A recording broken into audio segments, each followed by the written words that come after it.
Hello everyone, মিটিংয়ের কাছে আসছিলাম। মিটিং সেরে রাত 8টার সময় কমলাপুর স্টেশন থেকে আমরা এই পদ্মা সেতু পার হয়ে আর কি খুলনার উদ্দেশ্যে যাচ্ছি। তো এই মুহূর্তে আমাদের সফরসঙ্গী আছে আমাদের সেলিম স্যার। সেলিম স্যার, আপনার অনুভূতিটা কেমন এই রেলের বর্তমানের এই সার্বিক বিষয়ে একটু বলেন। অবশ্যই ভালো, কারণ আমরা অনেক কমফর্টেবলভাবে জার্নি করতে পারতেছি এবং অল্প সময়ের ভিতরে আমরা গোপালগঞ্জ কাশিয়ানি ভিজিট করতেছি।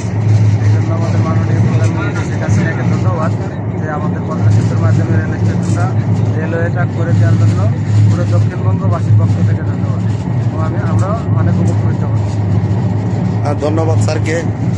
আমার শ্রদ্ধেয় স্যার, আপনি কিছু বলেন একটু আজকের এই জার্নি সম্পর্কে, অনুভূতিটা কেমন? পদ্মা সেতু হয়ে গোপালগঞ্জের উদ্দেশ্যে আমরা ট্রেনে যাত্রা শুরু করছি। এটা আমার পদ্মা সেতু ফার্স্ট জার্নি। এটা আমাদের পাশে আরও কলিগরা আছেন। আমার খুব ভালো লাগছে। ট্রেনটা খুব পরিষ্কার পরিচ্ছন্ন জন্য এবং আরামদায়ক। এটা অন্যরকম একটা অনুভূতি, আসলে বলে বোঝানো যাবে না। এটা সবচেয়ে বড় কথা যে পদ্মা সেতু বাসে অনেকবারই আসা যাওয়া হয়েছে, কিন্তু ট্রেনে কখনো যাওয়া হয় নাই। এটা ফার্স্ট টাইম আমার পদ্মা সেতুতে ট্রেন জার্নি। সব মিলে অনেক ভালো লাগছে। আসলে ধন্যবাদ স্যারকে। স্যার সুন্দর একটা কথা বলছে যে আমরা প্রথম জার্নি এবং যে উন্নয়নমূলক কাজটা হয়েছে, আজকে আমরা 3 ঘন্টার ভিতরে খুলনা পৌঁছতেই পারছি। ধন্যবাদ স্যারকে।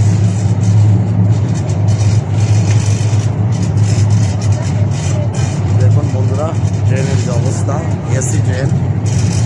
আমরা পুষ্টি কনজিউমারের মিটিংয়ে গেছিলাম। স্যার আসসালামু আলাইকুম। স্যার স্যার আপনার খুলনা ট্রেনে যাওয়ার অনুভূতিটা একটু জানতে চাচ্ছিলাম স্যার। ধন্যবাদ সকলকে। আজকে আমরা মান্থলি অফিসিয়াল মিটিং সেরে Dhaka to Khulna first train journey, Jahanarabad express AC train. অনেক সুন্দর মনোমুগ্ধকর পরিবেশ। আমরা পদ্মা সেতু হয়ে এই প্রথম পদ্মা সেতু হয়ে ট্রেনে আমরা খুলনা যাচ্ছি।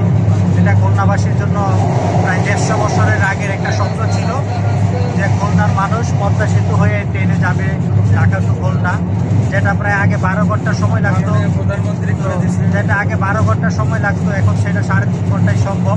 এটা আসলে আমাদের জন্য একটা এক্সাইটেড যে এত সুন্দর একটা পরিবেশ, এত সুন্দর একটা রাস্তা যারা করে দিয়েছে সাবেক প্রধানমন্ত্রী জননেত্রী শেখ হাসিনাকে অবশ্যই ধন্যবাদ। তো এই জার্নিটা আসলে আমাদের জন্য একটা অনেক এনজয়েবল, যেটা বাসে প্রায় অনেক কষ্টকর ছিল, সেটা আমরা আজকে এনজয় করতে পারছি ট্রেনে। ধন্যবাদ সবাইকে আমরা সুন্দর একটা জার্নি উপভোগ করার জন্য। Thank you. স্যারকে অশেষ ধন্যবাদ মূল্যবান কিছু কথা বলার জন্য। আমি একটু সব দর্শককে ঘুরে ঘুরে দেখাচ্ছি। আসলে ট্রেনের পরিবেশ খুব সুন্দর। এসি আসলে সরকার যে কত উন্নয়ন করছে তা বলে বোঝানো যাবে না।